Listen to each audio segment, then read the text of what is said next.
Comment négocier un bien immobilier? Bienvenue à vous si c'est la première fois que vous venez sur cette chaîne YouTube. Résidence principale ou bien locatif, il faut absolument faire une bonne affaire. Sujet très important que je vais aborder aujourd'hui et qui est la clé numéro 1 de la rentabilité en immobilier. C'est à ce moment-là que nous allons réaliser la plus grosse économie. N'hésitez pas à vous abonner pour être tenu informé de mes prochaines vidéos au sujet du business, que ce soit en immobilier avec des stratégies de location en haut rendement, en location de voitures, entre autres. La négociation va permettre d'acheter un bien immobilier à un prix minimum. Et plus le prix d'achat sera minimum, plus belle sera l'opération. Dans tous les cas, nous devons acheter en dessous du prix du marché, de telle manière que si on devait vendre cet achat 2 mois plus tard, il faut impérativement que nous ne perdions pas d'argent. Et même nous devons en gagner. C'est la différence entre la mauvaise et la bonne affaire. Mais pour cela, nous devons mettre une stratégie en place que nous allons voir tout de suite. Nous devons absolument raisonner avec les chiffres de rentabilité et non avec l'émotionnel, les coups de cœur faisant faire beaucoup d'erreurs, bien que ceci soit plus compréhensible pour une résidence principale. Je vous invite donc à prendre des notes sur les points que nous allons voir dans cette vidéo.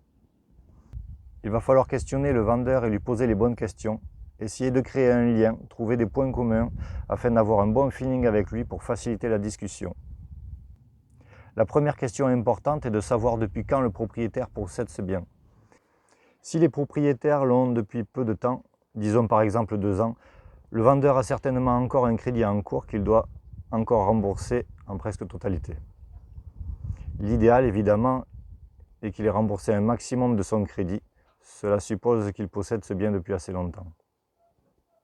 Autre question très importante aussi, pour quelle raison veut-il vendre son bien? Il y a plein de possibilités. Ça peut être une mutation professionnelle, une location qui se passe mal ou qui a été mal gérée sur la question de la fiscalité. C'est peut-être aussi un héritage. Si le bien sur lequel on est intéressé est vide, le propriétaire perd de l'argent chaque mois en termes de taxes foncières, de taxes de copropriété, perd aussi de l'argent sur la charge des locaux vacants, etc. Autre question très importante, depuis quand ce bien est-il à vendre? Une annonce récente ou régulièrement mise à jour montre que le vendeur est décidé à vendre. Par contre, cela ne veut pas dire qu'il est prêt à négocier, et c'est pourtant ce que l'on cherche en tant qu'investisseur rentable. Par contre, s'il est en annonce depuis un certain temps, il est fort probable que le vendeur soit prêt à négocier.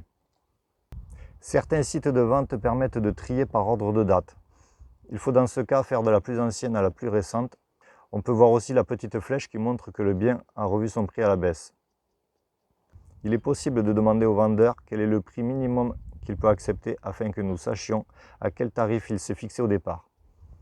Si le vendeur commence à laisser entrevoir qu'il y a une possibilité de négociation et que par exemple il fait allusion à une baisse de 5 ou 10 000 euros pour un bien, admettons de 100 000 euros sur annonce, vous avez déjà gagné entre 5 et 10% du prix. C'est 5 ou 10 000 euros d'économiser sur une simple petite question qui a pris 30 secondes. Cette question-là, posée respectueusement et poliment, n'a rien d'incorrect et permettra déjà de savoir quel est le niveau de négociation du vendeur. À titre d'exemple, lors de mon premier achat, j'avais voulu acheter une petite maison de ville qui était affichée à 60 000 euros. L'agent immobilier m'a poussé à faire une proposition. J'ai alors saisi l'occasion et fait une proposition à 50 000, ce qu'il a trouvé assez bas. Quelques jours plus tard, j'ai directement reçu l'accord à cette proposition, qui pourtant représentait une baisse de 20% du prix. Ceci était déjà très bien pour moi, mais en affaire, une proposition qui est directement acceptée est une proposition trop haute. J'aurais donc dû faire une proposition plus basse afin d'économiser encore quelques milliers d'euros. J'ai su par la suite qu'il s'agissait d'un héritage. On voit dans ce cas qu'il est très facile de gagner de l'argent par une simple négociation, car cette économie permet d'augmenter le cash flow par la suite, mais aussi de ne pas faire appel au crédit pour cette somme-là. Bref, revenons à notre négociation. N'achetez jamais un bien immobilier au prix demandé. Il y a toujours une marge de négociation à faire, aussi petite soit-elle. Alors évidemment, il faut rechercher des biens avec des travaux effectués afin de faire valoir ce budget-là et de le faire prendre en compte au vendeur.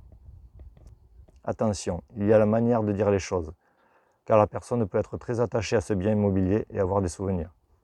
Il faut être coopératif et se mettre à sa place en argumentant, d'abord en mettant en évidence les points positifs comme par exemple l'emplacement, la taille ou la tenue de la copropriété. Puis revenir ensuite sur les points qui nous semblent négatifs, comme par exemple la décoration qui est passée ou qui n'est plus à la mode, la cuisine qui n'est pas très bien agencée, ou bien encore l'isolation qui est à revoir ou qui représente un gros budget. Ça peut être aussi les menuiseries à refaire, le sol, la plomberie, l'électricité qui n'est plus aux normes et que cela représente un budget. Par exemple, demander depuis quand a été repeint le logement va lui faire prendre conscience que les dernières interventions datent d'il y a maintenant assez longtemps. En faisant ceci, il n'y a même pas besoin de lui faire comprendre que les peintures sont à reprendre. Il va le comprendre de lui-même. Expliquer à la personne qu'on veut créer un endroit agréable à vivre en lui expliquant comment on voit les choses et en lui disant que dans tous les cas, on va prendre soin de ce logement. Ça peut paraître bête, mais un propriétaire qui est attaché à ce logement a certainement aussi un côté émotionnel lors de la revente. Il favorisera peut-être une personne qu'il estime respectueuse de ce bien. Vous pouvez aussi négocier de garder du mobilier comme les meubles, le canapé ou autre. Chose aussi auquel on ne pense pas forcément, on peut négocier le démarrage des travaux avant la signature authentique chez le notaire, car à partir du moment où le prêt est accordé, il n'y a quasiment plus aucun risque que la situation change. Ceci permet de faire rentrer des loyers plus rapidement. Il est assez judicieux de faire une proposition de prix par écrit, par mail par exemple, afin de laisser la personne réfléchir, prendre une bonne décision et ne pas rentrer dans des négociations interminables. Lorsqu'on fait une proposition tarifaire, ne pas hésiter à mettre une date butoir de quelques jours à une semaine par exemple, à partir de laquelle la proposition ne sera plus valable, en disant que l'on a d'autres biens en vue pour lesquels on souhaite se positionner.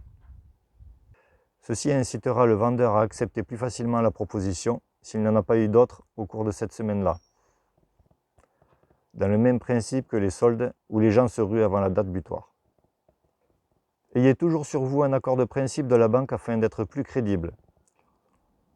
Il est clair sur le fait que d'avoir cet accord de principe, le vendeur sait que la transaction est sérieuse, il peut déjà se projeter dans cette vente et sur ses futurs projets.